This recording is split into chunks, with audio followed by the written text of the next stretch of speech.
మనోజ్, నువ్వు నా బిడ్డవి. లక్ష్మీ ప్రసన్న, విష్ణువర్ధన్ బాబు, మనోజ్ కుమార్. నిన్ను ఎలా పెంచానురా నేను? అందరికంటే నిన్నే గారాబంగా పెంచానురా. నీకే ఎక్కువ ఖర్చు పెట్టి చదివించాలని ప్రయత్నం చేశానురా. నువ్వు ఏది అడిగినా నేను నీకు ఇచ్చానురా. కానీ ఈ రోజున నువ్వు చేస్తున్న పని బిడ్డల గుండెల మీద తంతారంటారే, అలా తన్నేవరా. మనసు ఆవేదనతో కింగిపోతుందిరా. నేను మీ అమ్మ ఏడ్చుకుంటున్నావురా. జర్నలిజం ఉన్నది లేనిది, లేనిది ఉన్నట్టు రాస్తున్నారా. నువ్వు నన్ను కొట్టడం ఏంట్రా? నా బిడ్డ నన్ను తాకలా. ఇద్దరం ఘర్షణ పడ్డాం కొన్ని కారణాల వల్ల. ప్రతి ఫ్యామిలీలోనూ ఉంటాయిరా ఇవి. లేనివాడు ఎవరైనా ఉంటే ప్రపంచంలో ఒకరున్నారేమో, 1% ఉంటుందేమో. అటువంటి వాళ్ళ ఇంటికి వెళ్ళి కాళ్ళు గడిగి నిద్ర పూసుకోవచ్చు. భారత భాగవత రామాయణాలు చూసావు కదరా. ఏమిటిది? మీ అమ్మ ఎంత కుమిలిపోతుంది ఈ రోజున హాస్పిటల్ చేరింది. నీ వల్ల హాస్పిటల్ చేరుతాను. చూడు మనోజ్, నీకు అన్నీ ఇచ్చిన ఈ రోజున నువ్వు నా గుండెల మీద తనడమే కాకుండా అపకీర్తి తీసుకొచ్చావు. ఏదేదో రాశావు, ఏదేదో చెప్తున్నావు. కొంతమంది జర్నలిస్టులు ఉన్నది లేనిది, లేనిది ఉన్నట్టు రాసే వాళ్ళ తత్వం వాళ్ళకి. ఎందుకంటే టీఆర్పీ పెరగాలి. ఇది వాళ్ళ నైజం. మనం మార్చలేము. వాళ్ళందరి మీద మన కోర్టుకు వెళ్ళలేము.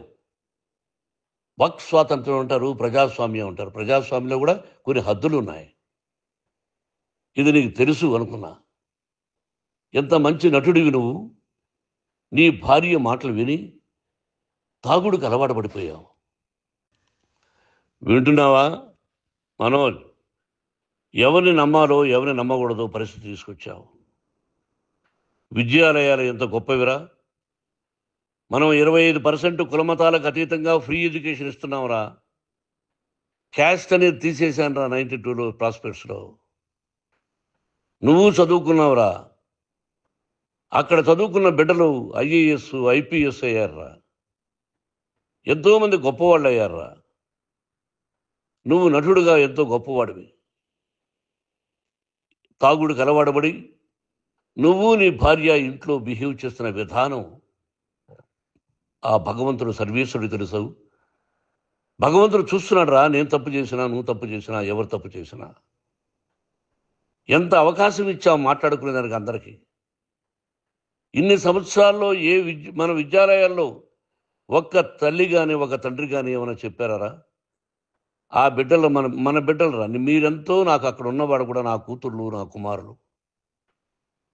ఎంతమందికి ఫ్రీ ఎడ్యుకేషన్ ఇస్తున్నావు. వాడి దగ్గర ఏది ఆశించలా. నువ్వు ఎందుకు ఇలా తయారైపోయావు? ఎందుకు ఇంట్లో ఉండే పని వాళ్ళందరినీ కొడుతున్నావు? వాడు పని చేసుకోవడానికి మన ఇంటికి వచ్చాడు రా. ఆ పనివాడిని కొట్టడం చాలా మహాపాపంరా.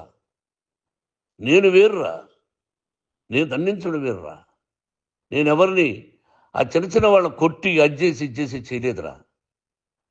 సినిమా ఇండస్ట్రీలో మోహన్ బాబు కొడతాడు, తిడతాడు అంటే అది షూటింగ్లో జరిగి ఉండొచ్చేమో. కానీ ఇంట్లో ఉండి 10 సంవత్సరాల నుంచి 20 సంవత్సరాల నుంచి పనివాళ్ళు ఉన్నారు. నేను ఇంట్లో లేని సమయంలో వాళ్ళందరినీ కొట్టి వాళ్ళ ఫోన్ లాక్కొని ఒకడైతే చచ్చిపోవాలి. వాడు పోలీస్ కంప్లైంట్ ఇచ్చి ఉండొచ్చు. నేను వద్దు అని వాడిని బతిమాలాడు. పోలీస్ కంప్లైంట్ కూడా ఇవ్వలా. ఇంకైనా నువ్వు నీ భార్య మారి బయట ఉండండి రా అన్నాను నేను. లేదు డాడీ, తప్పు చేయలేని ఒకసారి వచ్చావు, మళ్ళీ తప్పు చేశావు, మళ్ళీ వెళ్ళావు, మళ్ళీ ఈసారి తప్పు చేయనన్నావు. ఏమండి వీడు తప్పు చేయడం అని మీ అమ్మ చెప్పింది. ఇంట్లో పెట్టుకున్నా. మళ్ళీ నువ్వు చేస్తున్నది, ప్రతిరోజు నువ్వు తాగుతున్న విధానం నీకే తెలుసు. ఇది ప్రజలు నమ్ముతారా లేదా అనవసరం నాకు. నేను నీకు చెప్తున్నా, ఇంతటితో ఫుల్ స్టాప్ పెట్టాలి. 3 రోజుల నుంచి రకరకాలుగా రాస్తున్నప్పుడు నా మనసు ఆవేదనతో ఉంది.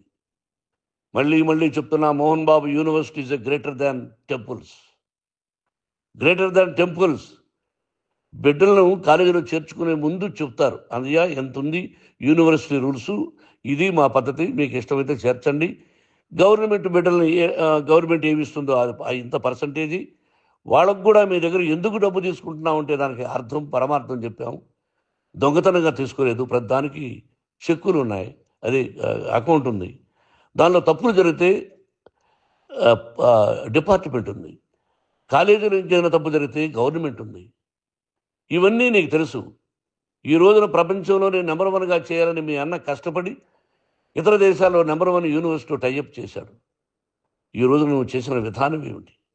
నువ్వే ఒకప్పుడు నాకు ఇవి ఏమొద్దు, నేను యాక్టింగ్ అన్నావు. ఈ రోజున ఏం చేస్తున్నావు? విద్యాలయాల మీద పడ్డావు. తల్లిదండ్రులు చాలా గొప్పవాళ్ళరా. కొంతమందికి డబ్బు కట్టలేకపోవచ్చు, కట్టని వాళ్ళకు కొంత సహాయం చేసాం. అంతా సహాయం చేయలేము. బ్యాంకుల్లో డబ్బు కట్టాలి, లెక్చరర్స్కి డబ్బులు ఇవ్వాలి, యూనివర్సిటీ బ్రహ్మాండంగా నడపాలంటే మంచి లెక్చరర్స్ కావాలి. ఇవన్నీ తెలిసి చేస్తున్నావురా 32, 33 సంవత్సరాల నుంచి. అది పక్కన పెడితే అందరినీ కొట్టడానికి వస్తావు. మీ అన్నం తిడతావు. ఒక వ్యక్తి వినయ్ గారనే ఆయన వ్యక్తి హెల్ప్ చేయడానికి వస్తే ఆ వినయ్ ఎవరు లజ్జాగుడికి చంపేస్తాను వాడు అన్నావు. ఇవన్నీ ఎంత తప్పురా? అంటే మీ నాన్నగారికి ఎవరు సహాయం చేయడానికి వస్తే వాళ్ళందరినీ లజ్జాగుడుకులు అంటావు, చంపేస్తానంటావు. మీ అన్నను చంపేస్తానన్నావు. చంపరా చూద్దాం మీ అన్న. నేనే అన్నా. తాకరా నీ ధైర్యం ఉంటే అన్నా. ఎంతమందిని చంపాలనుకుంటున్నావు? ఎంతమందిని చేయాలనుకుంటున్నావు? నువ్వు ఏం సాధించాలనుకుంటున్నావు? ఆలోచించుకో. ఈ ఇంట్లోకి అడుగు పెట్టడానికి నీకు అధికారం లేదు. ఇది నా కష్టార్జితం. మా నాన్నగారు 10 రూపాయలు 10 పైసలు కూడా ఇవ్వలేదురా. మంచి జన్మనిచ్చాడు మా నాన్నగారు. మద్రాసుకు వెళ్ళి వీధుల్లో అడుగు తిన్నాను రా. ఒక పూట కూడా భోజనం లేకుండా అడుగు తిన్నాను రా. న్యాయంగా మోహన్ బాబు తిడతాడు కొడతాడంటారు కానీ మోసగడనం లేదురా. నీట్ పార్లమెంటేరియన్గా బయట వచ్చాను రా. నువ్వు నా పరువు ప్రఖ్యాతులు మంట కలిపావు. ఏమిటి నేను చేసిన అన్యాయం? నీకు జన్మనిచ్చాను, అదా నేను చేసిన పాపం. అందుకే ఇది నా ఇల్లు అన్నావు. నువ్వు నీ ఇల్లు కాదు. నీ కష్టార్జితంతో నువ్వు సంపాదించుకున్న ఇల్లు నీది. ఇది నా డబ్బు, నా కష్టార్జితం. నా కష్టార్జితంలో నేను పిలిస్తేనే మీరు ఇంట్లోకి రావాలి. అటువంటిది పోగొట్టుకున్నావు నువ్వు. ఆస్తులు అంటావా? ముగ్గురికి సమానంగా రాయాలా లేదా అది నా ఇష్టం. ఆస్తులు ఇస్తానా, లేకపోతే గంగపాలు చేస్తానా, లేకపోతే ఎవరికైనా దానధర్మాలు చేస్తానా, అది నాకు సంబంధించిందిరా. నా కష్టార్జితం రా. మీరు చేస్తున్న విధానం గుణగణాలు కావాలరా. మందు తాగచ్చురా. ఎంత తాగాలి? నేను కూడా 1 or 2 పెగ్స్ తీసుకుంటా. ఇది తప్పు కాదు, జనానికి తెలియాలి. నా డబ్బు ఇది. తాగి ఎవరిని కొట్లా, తాగి నేను తింటున్నా. అది ప్రజలకు అక్కర్లా. నేను తప్పు చేస్తేనే ప్రజలకు కావాలా. ఇవన్నీ ఉన్నాయిరా. ఇవన్నీ తెలుసుకో. జర్నలిస్ట్ సోదరులారా, మీకు నా గతాన్ని తెలుసు, నా భవిష్యత్తు, నేను ఎక్కడి నుంచి వచ్చాను కూడా మీకు తెలుసు. ఈ రోజున మీరు రాస్తున్న విధానం, నా బిడ్డ నన్ను కొట్టాడన్నారు. ఎంత తప్పు! ఈ రోజున నా బిడ్డ మీద కోపంతో అవును చెప్పచ్చు. కాదు, వాడు నా మీద చెయ్యెత్తలేదు. నేను ఘర్షణ పడ్డాం. ఘర్షణ వేరు, కొట్టుకోవడం వేరు. గాయాలతో హాస్పిటల్కి వచ్చి కుంటుగా నడిచాడు. మళ్ళీ ఏమని పోలీస్ స్టేషన్కి వెళ్ళి చెప్పాడు. ఎవరో 2 ఉన్నారు, వాళ్ళిద్దరూ నా మీద దాడి చేశారన్నాడు. నా ఇంట్లో పనిచేస్తున్న వ్యక్తుల గురించి పోలీస్ స్టేషన్కి వెళ్ళి చెప్పవలసిన అవసరం అతనికి లేదు, హక్కు లేదు. పోలీస్ డిపార్ట్మెంట్ కూడా తెలుసుకోవాల్సిన విషయం. నా ఇంట్లో ఉండే వర్కర్స్ మీద నేను కంప్లైంట్ ఇవ్వాలి. నువ్వు పర్మిషన్ లేకుండా నా ఇంట్లోకి నువ్వు చొరబడి ఈ ఇల్లు నాదంటూ ఇంట్లో పనిచేస్తున్న వర్కర్స్ మీద కంప్లైంట్ ఇచ్చావు. అది ఎంతవరకు పోలీసు న్యాయమో రూల్సో చూద్దాం. పోలీస్ డిపార్ట్మెంట్ ఇంటికి వచ్చింది. వాళ్ళకి రాశాను ఉత్తరం, అయ్యా నేను సీనియర్ సిటిజన్ని, నాకు రక్షణ లేకుండా ఉంది, నా బిడ్డ వల్ల నా ఇంట్లో నుంచి నా బిడ్డను పంపించేసింది, ఇది నా ఇల్లని. వాళ్ళు నాకు సమాధానం ఇవ్వలేదు. ఇవ్వకపోగా ఎవరిని పట్టించుకోలేదు. ఇప్పుడు పోలీసు వాళ్ళు వచ్చి ఏమండి రూల్స్ ప్రకారం నా బిడ్డ ఇంటికి రాకూడదంటే మాకు హయ్యర్ డిపార్ట్మెంట్, హయ్యర్ అథారిటీ వాళ్ళు ఫోన్ చేశారు, మీరు ఎవరిని స్టాప్ చేయొద్దండి, బయట నుంచి ఎవరైనా వస్తే వాళ్ళని స్టాప్ చేయండి అన్నారు. 2 రోజుల నుంచి 10 మంది 20 మంది వస్తున్నారు. వాళ్ళు అలా చూస్తూ నిలబడ్డారు. వాళ్ళు ఫోటోలు తీసుకున్నారు, వాళ్ళ మీద మళ్ళీ వదిలేస్తున్నారు. ఎవరిని నిందించాలి? But I give respect to the police department. వాళ్ళకి ఎవరు ఏ అధికారి ఫోన్ చేశాడో, ఆ అధికారికి ఏ పొలిటీషియన్ చేశాడో అది వాళ్ళకే వదిలేస్తున్నా. కాబట్టి వాళ్ళు పోలీస్ కంప్లైంట్ ఇచ్చినా కూడా మేము సంబంధం లేదని అంటున్నారు కాబట్టి నేను నా బిడ్డను నిన్ను నాపు చేస్తున్నా. నువ్వు ఇంట్లోకి వచ్చే అధికారం నీకు లేదు. నువ్వు వచ్చి నీ బిడ్డను తీసుకెళ్ళు. సంతోషం. నువ్వు రాలేదు, నీ బిడ్డను జాగ్రత్తగానే చూసుకుంటావు. Take care your daughter, that's all. మీ అమ్మ హాస్పిటల్లో అడ్మిట్ అయింది. రేపో ఎల్లుండో మీ అమ్మను పిలిపించి బాగైన తర్వాత ఇదిగో నువ్వు నీ కొడుకు బిడ్డను తీసుకెళ్ళి వాడికి అప్పచెప్పని చెప్తాను పోలీసు వాళ్ళ ఆధ్వర్యంలో. ఇది 100% జర్నలిస్టు సోదరులారా, పులి స్టాప్ పెట్టండి. మీకు కుటుంబాలు ఉన్నాయి, మీ యజమానులకు కుటుంబాలు ఉన్నాయి. మీ కుటుంబాల విషయాలు, మీ యజమానుల కుటుంబాల విషయాలు మేము ఎవరు జోక్యం చేసుకోవాలా. మేము నటీనటులం. మాది తప్పుంటే నటుడుగా నన్ను ఫెయిల్యూర్ అని రాయండి, నా నటన బాగలేకపోతే రాయండి.